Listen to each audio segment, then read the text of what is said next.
नमस्कार, मी डॉक्टर अपर्णा. आजच्या पॉडकास्टमध्ये आपण एक अतिशय महत्त्वाचा पण अनेकदा दुर्लक्षित होणारा विषय पाहणार आहोत. तो म्हणजे महिलांमध्ये हार्मोनल बॅलन्स. तुम्ही पिरियड्सचे प्रॉब्लेम घेऊन डॉक्टरांकडे जाता त्यावेळी डॉक्टर तुम्हाला सांगतात की हार्मोनल इम्बॅलन्स झाला आहे. हार्मोन बॅलन्समध्ये आणण्यासाठी काय काय करायचं ते आजच्या भागामध्ये आपण बघणार आहोत. आपल्या शरीरामध्ये एंडोक्राईन ग्लँड्स असतात, त्याद्वारे हे हार्मोन्स स्रवत असतात. तर आपल्या शरीरामध्ये पाठीमागे काम करणारी ही शक्ती आहे. आपलं मन, ऊर्जा, मूड, पचन, झोप, वजन, स्किन आणि पिरियड्स या सगळ्या गोष्टींवर या हार्मोन्सचा परिणाम थेट होत असतो.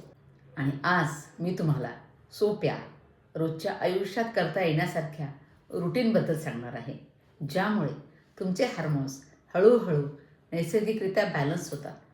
आणि या रुटीनसाठी तुम्हाला महागड्या मेडिसिन्स किंवा सप्लिमेंट्सची गरज पडणार नाही. फक्त आपल्या लाईफस्टाईलमध्ये छोटे छोटे बदल जर तुम्ही केले तर तुमच्या हार्मोन इम्बॅलन्स झालं असेल तर ते बॅलन्स होते. चला तर मग सुरू करूया. आता आपल्याला रुटीनच बघायचं आहे आपलं. सकाळची सुरुवात ती कशी करणार तुम्ही?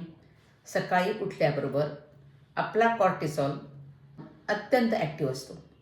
जर सकाळ तुमची स्ट्रेसफुल असेल, तुम्ही ताणामध्ये असाल, तर दिवसभराचा हार्मोनल रोलर कॉस्टर सुरू होतो.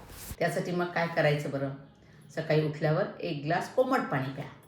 यामुळे काय होईल? मेटाबॉलिझम सुधारेल आणि पचन सुधारल्याशिवाय हार्मोन्स बॅलन्स होत नाहीत, हे लक्षात ठेवायचं. त्यानंतर 3 मिनटं तुम्ही डीप ब्रिदिंग करायचं. डीप ब्रिदिंग म्हणजे काय? दीर्घ श्वास घ्यायचा आणि दुप्पट वेळामध्ये हळूहळू बाहेर श्वास सोडायचा. तुम्ही 1, 2, 3, 4 काउंट करत श्वास घेतला असेल तर 8 काउंटमध्ये हळूहळू तो बाहेर सोडा. ही छोटीशी क्रिया कॉर्टिसॉल कमी करते आणि नर्वस सिस्टीम यामुळे तुमची शांत होते. त्यानंतर सकाळच्या सूर्यकिरणामध्ये तुम्हाला 10 मिनिट बसायचं आहे. याने काय होईल? मेलॅटोनिन वाढेल आणि कॉर्टिसॉल सायकल याने सुधारेल. आणि हे हार्मोन्स बॅलन्स्ड असले की तुमचे पिरियड्सचे प्रॉब्लेम, तुमच्या झोपेच्या समस्या आणि आजकाल PCOD, PCOS हे शब्द तुम्ही ऐकत असाल, त्या PCOS सिम्पटम्स आपोआप सुधारतात. त्यानंतर तुमचं जेवणाबद्दल विचार करायचा झाला तर आपल्याला हार्मोन फ्रेंडली न्यूट्रिशन घ्यावं लागेल. त्यासाठी तुम्हाला रोज ब्रेकफास्ट करणं तर आवश्यक आहे, पण तो अगदी कमी करायचा आहे. त्यामध्ये साखर बंद करा, मैदा बंद करा, तळलेले पदार्थ बंद करा. मग खायचं काय? तर तुम्ही स्प्राउट्स घेऊ शकता, वेगवेगळ्या उसळी, पण ते वाफवून घ्या. त्याच्यामध्ये दलिया तुम्ही घेऊ शकता, भिजवलेले बदाम घेऊ शकता, सीझनल फ्रूट्स घेऊ शकता. तर असा पचायला हलका असा तुम्ही नाश्ता सकाळी करायला पाहिजे. आणि तुम्हाला प्रोटीन या खूप आवश्यक आहेत हार्मोन्स बॅलन्स करण्यासाठी. तर हार्मोन बिल्डिंग ब्लॉक त्याला म्हणतात. त्यासाठी प्रोटीन तुम्हाला चांगलं पाहिजे असेल तर तुमच्या आहारामध्ये मूग, उडीद खात असाल तर अंडी, दूध आणि दही, ज्यांना सहन होत असेल तरी दहीसुद्धा घेऊ शकता आणि स्प्राउट्स, हे सगळं तुम्ही घेतलं पाहिजे. आणि 10 मिनिटाची तुम्ही हलकी फुलकी हालचाल तुम्हाला पाहिजे. योगासन करा, वॉक करा, काही केलं तरी चालेल, पण शरीराची हालचाली पाहिजे. त्यामध्ये 10 मिनिटाच्या सकाळच्या रुटीनसाठी मी तुम्हाला योगामध्ये तुम्ही काय काय करू शकाल? कॅट काऊ पोज करू शकाल, म्हणजे मार्जारी आसन करू शकाल, पेल्विक टिल्ट्स करू शकता, वॉर्मअप स्ट्रेचेस करू शकता आणि वॉक पण करू शकता. यांनी काय होईल? तुमचं इन्सुलिन, तुमचं थायरॉईड, इस्ट्रोजन हार्मोन बॅलन्स्ड होण्यासाठी मदत होईल. त्यानंतर हायड्रेशन खूप महत्त्वाचं आहे. हायड्रेशन महिलांनी दिवसभरात 6 ते 8 ग्लास पाणी प्यावं. जर तुम्ही कमी पाणी पिलं तर प्रॉब्लेम्स वाढू शकतात. म्हणून दिवसभरात 8 ते 10 वेळा तुम्ही थोडं थोडं पाणी प्या, पण दिवसभरात 6 ते 8 ग्लास पाणी पिणं होईल हे लक्षात घ्या. तुम्ही निंबू पाणी पण घेऊ शकता. त्यानंतर तुम्हाला स्ट्रेच रिसेट ब्रेक्स घ्यायचे आहेत. हार्मोन इम्बॅलन्स होण्याचं प्रमुख कारण काय? तर तुमचा स्ट्रेस. यामुळे सगळेच हार्मोन्स गोंधळतात. म्हणून तुम्हाला 1 मिनिटाचा रिसेट बटन दाबायचं आहे.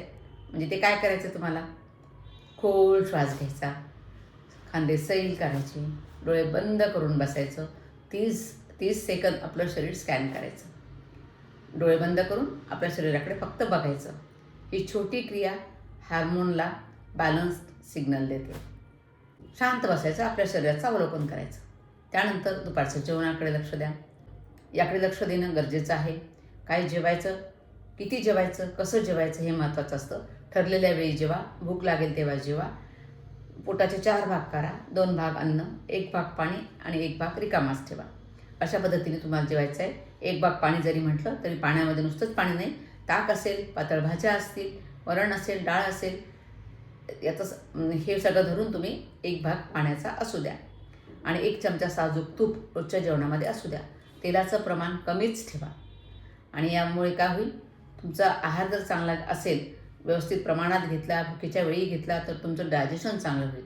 आणि आपण आधीच बघितलं की डायजेशन चांगलं असेल तर हार्मोन इम्बॅलन्स आपोआप दूर होतं.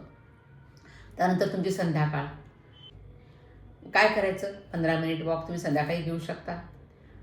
नंतर कोमट दूध घेऊ शकता, काही फळं घेऊ शकता. तुमचा मेन म्हणजे स्क्रीन टाईम तुम्हाला कमी करायचा आहे. 20 मिनटं तुम्ही शांत बसा. कुठलाच स्क्रीन तुम्हाला नको, कुठलाच नको. त्यामुळे काय होईल, मेलॅटोनिन तयार होईल, झोप नीट येईल आणि हार्मोन्स नॅचरली रिसेट होतील. आणि रात्रीची वेळ जी आहे ती हार्मोनल रिपेअर टाईम त्याला म्हटला जातो. मग यासाठी काय करायचं, तुमचं नाईट रुटीन कसं असलं पाहिजे, झोपण्याआधी चहा कॉफी टाळा. झोपण्याआधी 3 तास मोबाईल दूर ठेवा, फोन दूर ठेवा. नंतर 2 मिनटं तुम्ही पाण्यामध्ये, कोमट पाण्यामध्ये पाय बुडवून बसा आणि दिवसभरातल्या 3 चांगल्या गोष्टी मनामध्ये आठवा, त्या रिकॉल करा. आणि ह्या सगळ्या क्रिया नर्वस सिस्टीम शांत करण्यासाठी उपयोगी आहे. त्यामुळे प्रोजेस्टेरॉन आणि थायरॉईड हार्मोन्स सुधारतात. आणि लक्षात घ्या, हे सगळं केल्यावर हार्मोन्स लगेच बदलणार नाहीत, पण 21 दिवसामध्ये तुमच्या शरीरामध्ये लक्षणीय बदल जाणवू लागतील. त्यामुळे होईल काय, तुमचा मूड सुधारेल, तुमचे पिरियड्स रेग्युलर होतील, तुमचं ब्लोटिंग कमी होईल, तुमची त्वचा निखरेल म्हणजे उजळेल आणि तुमची ऊर्जा वाढेल. जर तुम्ही हे रुटीन फॉलो करायला सुरुवात केली तर तुमचे हार्मोन्स संतुलित होतील आणि सपोर्टिव्ह होतील. तुमचं हार्मोनल इम्बॅलन्स दूर होईल. तर तुमच्या या हार्मोन्सच्या हेल्थ जर्नीला खूप खूप शुभेच्छा. आणि आजच्या पॉडकास्टमध्ये इथेच थांबते. पुन्हा भेटूया पुढच्या एपिसोडमध्ये. धन्यवाद.